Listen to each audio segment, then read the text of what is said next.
여러분 안녕하십니까? 오늘은 겉으로는 현모양처였던 한 여인의 숨겨진 과거와 비밀이 영원할 수 없고 가족 상호 간의 배신과 비뚤어진 삶으로 인한 비참한 결말이 어떠한지를 전해드리겠습니다. 사랑과 욕망, 배신과 회한, 그리고 결국 피할 수 없는 대가까지 끝까지 함께해 주십시오. 아침 햇살이 부엌 창문으로 스며들었습니다. 따뜻한 밥 냄새가 집안을 가득 채웠습니다. 나래는 김밥을 차곡차곡 썰며 도시락통에 담고 있었습니다. 칼끝이 도마를 두드리는 소리가 경쾌했습니다. 새벽 닭 울음소리가 들려오더니 이어서 부엌에서 나래가 칼질하는 소리가 리드미컬하게 울렸습니다. 큰딸 지우가 잠옷 차림으로 부엌에 나타났습니다. 머리카락이 헝클어진 채로 눈을 비비고 있었습니다. 엄마, 참치 김밥도 넣었어요? 나래는 미소를 지으며 딸의 머리를 쓰다듬었습니다. 당연하지. 내가 좋아하는 거 다 넣었어. 지우가 기뻐서 손뼉을 쳤습니다. 오늘은 오랜만에 소풍이었습니다. 나래는 딸의 밝은 웃음소리에 마음이 따뜻해졌습니다. 이런 순간이 있어 살아갈 힘이 났습니다. 거실에서 발걸음 소리가 들렸습니다. 준호가 출장 가방을 들고 나타났습니다. 정장을 깔끔하게 차려입은 모습이었습니다. 이번에는 부산에 한 달 있어야 해. 나래는 표정을 숨기며 대답했습니다. 다녀오세요. 저는 걱정하지 마세요. 준호는 아내의 말에 안심한 듯 웃으며 현관으로 향했습니다. 문이 닫히는 소리가 집안에 울렸습니다. 나래는 마음 한구석이 시려왔습니다. 출장과 사업으로 몇 달씩 집을 비우는 남편. 밤마다 조용한 집안에서 혼자 앉아 있으면 이상한 허기가 몰려왔습니다. 텔레비전 소리만 덩그러니 울리는 거실에서 나래는 무릎을 껴안고 앉았습니다.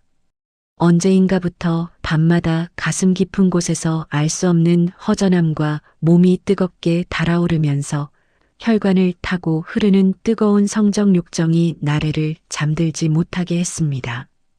시간이 거꾸로 흘러 20년 전 25살의 나래가 있습니다. 신혼집은 작은 원룸이었습니다. 준호는 회사 일로 새벽까지 돌아오지 않았습니다. 나래는 혼자 저녁을 먹으며 창밖을 바라봤습니다. 네온 사인이 깜빡이는 밤거리가 보였습니다. 외로움이 독처럼 퍼져나갔습니다. 결혼한 지 채 한 달도 되지 않았는데 벌써 혼자인 시간이 더 많았습니다. 나래는 화장을 진하게 하고 밤거리로 나섰습니다. 첫 번째 남자는 카페에서 만났습니다. 부드러운 목소리로 말을 거는 남자에게 나래는 이끌렸습니다. 모텔방에서 나래는 처음으로 죄책감과 쾌락을 동시에 느꼈습니다. 새벽 4시에 집으로 돌아온 나래는 거울 앞에서 화장을 지웠습니다. 얼굴에 남은 립스틱 자국을 물로 씻어내며 심장이 두근거렸습니다. 준호는 아직 돌아오지 않았습니다. 이후 나래는 밤마다 다른 남자를 만났습니다. 클럽에서, 호텔바에서, 때로는 길거리에서. 흥분이 사라진 후 찾아오는 허무함을 잊기 위해 또다시 밤이 오기를 기다렸습니다. 20년이 흘렀습니다. 나래는 45이 되었습니다. 지우가 대학을 졸업하고 결혼할 나이가 되었습니다. 남자친구를 데려와 소개했을 때 나래는 안도했습니다. 평범해 보이는 청년이었습니다. 엄마, 다음 주에 상견례 할 거예요. 나래는 고개를 끄덕였습니다. 딸이 행복하게 결혼하는 모습을 보고 싶었습니다. 자신과는 다른 삶을 살았으면 좋겠다고 생각했습니다.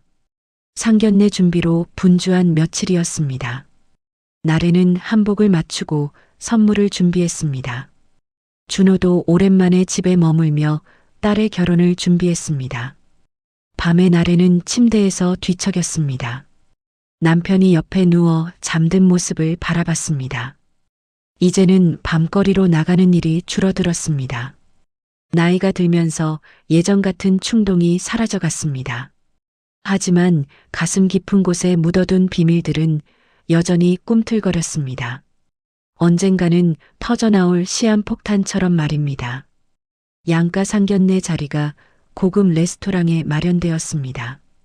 식탁 위에는 스테이크와 와인이 놓여 있었고 조명은 따뜻했습니다. 하지만 분위기는 긴장감으로 가득했습니다. 지우와 남자친구가 먼저 자리에 앉았습니다. 나래와 준호가 도착했고 상대방 부모를 기다렸습니다. 문이 열렸습니다. 정장을 차려입은 중년 남자가 들어왔습니다. 나래의 심장이 멈췄습니다. 25살 때 만났던 남자였습니다. 20년 전 그 밤 모텔방에서 잊지 못할 대물을 가지고 있던 그 남자였습니다. 어떻게 여기서 목소리가 떨렸습니다. 남자는 잠시 나래를 바라보더니 조용히 말했습니다. 오랜만이네요. 두 사람의 눈빛이 맞닿자 공기가 멈춘 듯 했습니다. 준호는 아무것도 모른 채 대화를 이어갔습니다. 앞으로 자주 뵙겠네요. 잘 부탁드립니다. 나래의 손은 식탁 아래에서 땀으로 젖었습니다. 심장이 터질 듯 뛰었고 눈앞이 아득했습니다. 와인 잔을 든 손이 떨렸습니다. 지우는 엄마의 이상한 반응을 눈치챘습니다. 엄마, 괜찮으세요? 아니야, 괜찮아. 하지만 나래의 얼굴은 창백했습니다. 식은땀이 등줄기로 흘렀습니다. 상견례는 어색한 분위기 속에서 끝났습니다. 그날 이후 며칠 동안 나래는 제정신이 아니었습니다. 밥을 하다가 멍하니 서 있었고 설거지를 하다가 그릇을 떨어뜨렸습니다. 밤이 되면 나래는 20년 전 그날 밤이 생생하게 되살아났습니다. 모텔방의 희미한 조명, 남자의 거친 숨소리, 땀에 젖은 그의 가슴이 눈앞에 떠올랐습니다. 그의 손이 나래의 어깨를 어루만지며 깊숙이 들어오는 그 무거운 감촉까지 생생했습니다. 나래는 베개를 끌어안으며 몸을 떨었습니다. 그때의 열정과 죄책감이 한꺼번에 밀려왔습니다. 지우는 엄마의 이상한 모습이 계속 신경 쓰였습니다. 엄마, 요즘 왜 그러세요? 무슨 일 있으세요? 아무것도 아니야. 걱정하지 마.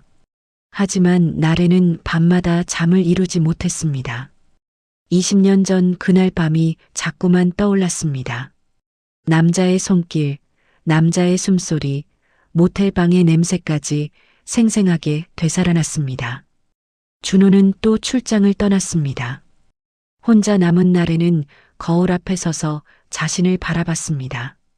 45살의 얼굴에 세월의 흔적이 드러났습니다.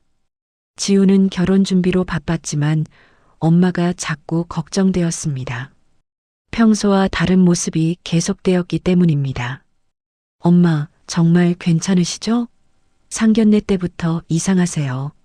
나래는 딸의 물음에 어쩔 수 없이 대답할 수밖에 없었습니다. 어떻게 엄마가 그런 일이 있을 수 있어? 울부짖으며 지우가 집을 뛰쳐나갔습니다. 엄마의 이중적인 모습에 엄청난 충격을 받았습니다. 횡단보도 앞에서 서 있는 지우의 눈에서 눈물이 흘렀습니다. 도대체 엄마가 무슨 일이 있었던 거야? 신호등이 깜빡였습니다. 지우는 미친 듯이 횡단보도로 뛰어들었습니다. 쾅! 끽! 하는 차의 급브레이크 소리가 나며 사람들의 비명이 터졌습니다. 지우는 아스팔트 위에 쓰러졌습니다. 혈흔이 바닥에 번졌습니다. 구급차 사이렌 소리가 밤하늘을 가득 채웠습니다. 지우는 응급실로 실려갔습니다. 준호는 부산에서 급히 돌아와 병원에 도착했습니다. 나래는 수술실 앞에서 기도하며 울고 있었습니다. 응급실에서 의사가 나왔습니다. 다행히 생명에는 지장이 없습니다. 수혈이 필요한데 따님의 혈액형이 RH-5이네요. 부모님 수혈이 필요합니다. 잠시 후. 그런데 두 분 부모님과 따님의 혈액형이 상이하네요.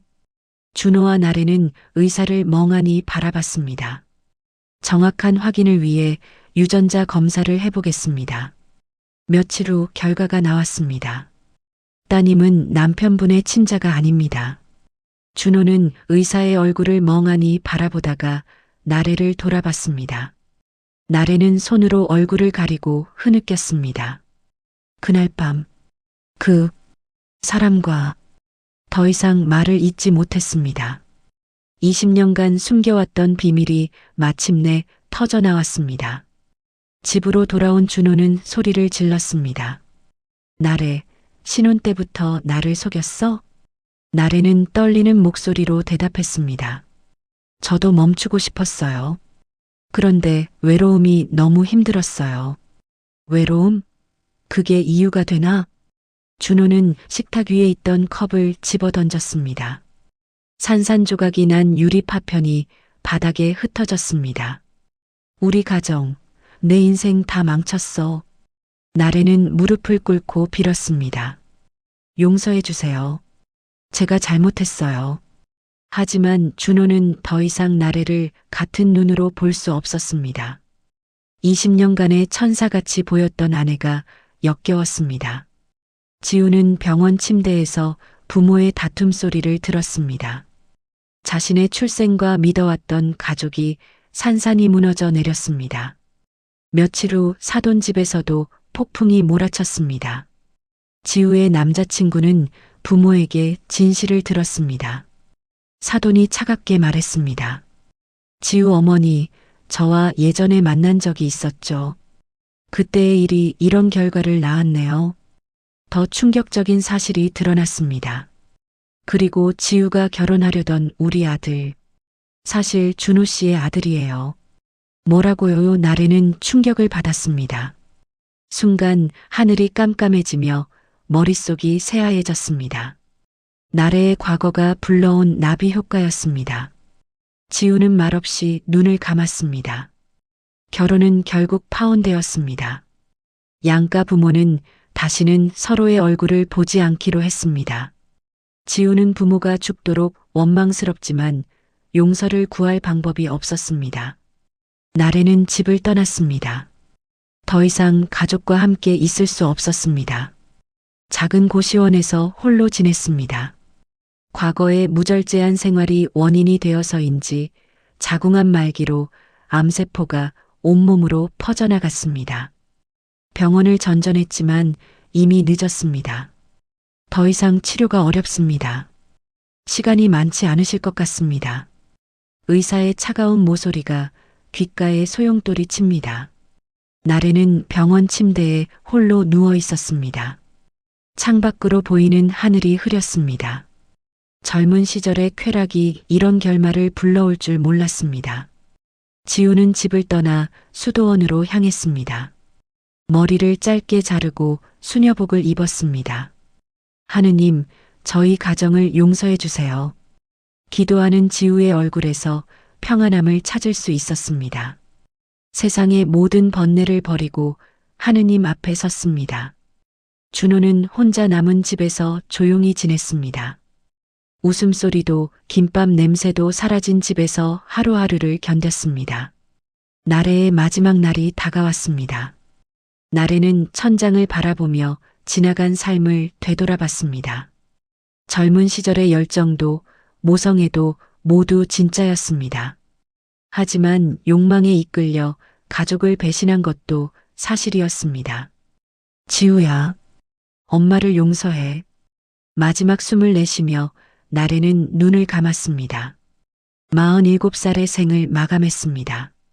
병실에는 뚝 소리의 기계음만 울렸습니다. 병실에는 아무도 없습니다. 바빠진 간호사들의 발소리만 들려옵니다. 지우는 수도원에서 엄마의 부고를 들었습니다. 눈물을 흘리며 기도했습니다.